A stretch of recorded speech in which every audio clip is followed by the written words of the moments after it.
मित्रों, आज हम आपको दिखाने जा रहे हैं बाज बहादुर व रूपमती के प्रेम की कहानी, जो जीते जीतो एक दूसरे के हो न सके, लेकिन फिर भी इनका प्यार इतिहास के पन्नों में आज भी अमर है। जी हाँ दोस्तों, अगर आप भी जानना चाहते हैं बाज बहादुर व रूपमती के प्रेम की कहानी, तो इस वीडियो को अंत तक जरूर देखें। मित्रों, प्यार को दो थी। खूबसूरती के साथ साथ वह सुरीली आवाज के लिए काफी मशहूर थी। जब वह गाती थी तो हर तरफ खामोशी सा जाती थी, लोग उनकी आवाज में खो जाते थे। लेकिन मित्रों, रूपमती के यही गुण एक दिन उसके लिए अभिशाप बन जाते हैं। एक दिन मालवा के महाराजा बाज बहादुर अपने काफिले के साथ रूपमती के गांव से गुजर रहे थे। इस दौरान रूपमती गाना गा रही थी। बाज बहादुर भी संगीत में पारंगत थे। अबुल फजल ने उन्हें अद्वितीय गायक बताया है। रूपमती के स्वर उनके कानों में पड़ते ही वो रुक गए। जिधर से रूपमती की आवाज आ रही थी उसी तरफ बढ़ते चले गए। जब बाज बहादुर की नजर रूपमती पर पड़ी तो उसे देखते ही रह गई। बाज बहादुर पहली ही नजर में रूपमती से दिल हार बैठे। ऐसी सुंदरता पहले कभी उनकी नजरों के सामने से न गुजरी थी।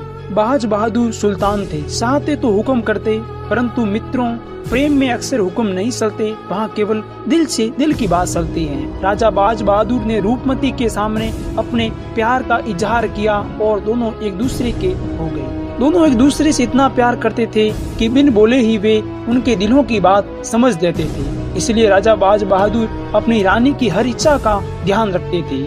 राजा बाज बहादुर ने रानी रूपमती के लिए मांडू में 3500 फीट की ऊंचाई पर एक किला बनवाया, जो आज भी यहाँ मौजूद है। इस किले के निर्माण के पीछे की खास वजह यह थी कि रानी रूपमती हर दिन स्नान के बाद सबसे पहले मां नर्मदा के दर्शन करती थी। इसलिए बाज बहादुर ने उनके लिए ऐसा महल तैयार करवाया जहां से रानी को हर वक्त नर्मदा के दर्शन होते रहे।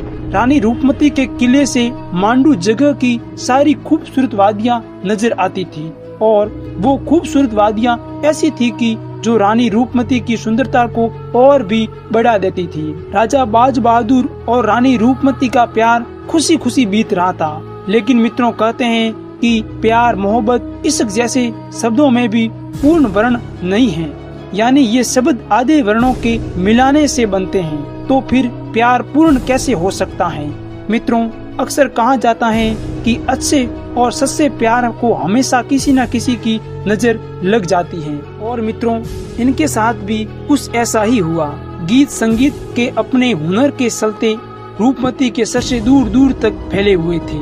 जब इस बात की जानकारी मुगल बादशाह अकबर तक पहुंची, उसे बाज बहादुर से रानी रूपमती को दिल्ली दरबार में भेजने की बात कही। जैसे इस बात की जानकारी बाज बहादुर को लगी तो उन्होंने रानी को दिल्ली भेजने से इनकार कर दिया। रूपमती को भेजने से जब बाज बहादुर ने इनकार कर दिया तो यह बात बादशाह अकबर को कड़वी लगी। अकबर ने अपने सेनापति आदम खां को आदेश दिया कि वह मांडू पर चढ़ाई कर बाज बहादुर को बंदी बनाकर और रानी रूपमती को लेकर उसके सामने पेश करे।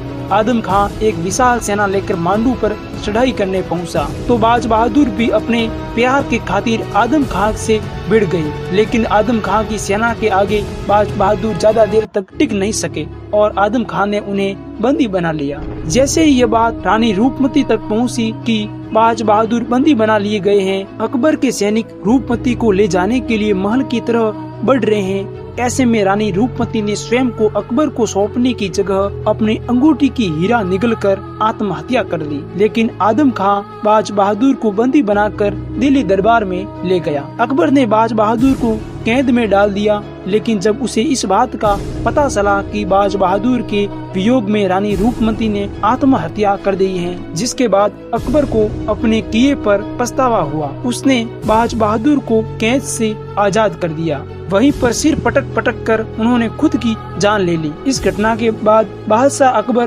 पूरी तरह से हिल गया। इतिहासकार कहते हैं कि इस घटना पर अकबर को बहुत ही पछतावा हुआ। इस घटना के बाद बादशाह अकबर ने दोनों की समाधि बनवाई जहाँ बाज बहादुर के मकबरे पर लिखवाया आशी के सादिक और रूपमती के समाधि पर शहीद ए वफा लिखवाया गया। रानी रूपमती और बाज बहादुर एक दूसरे के लिए बने थे।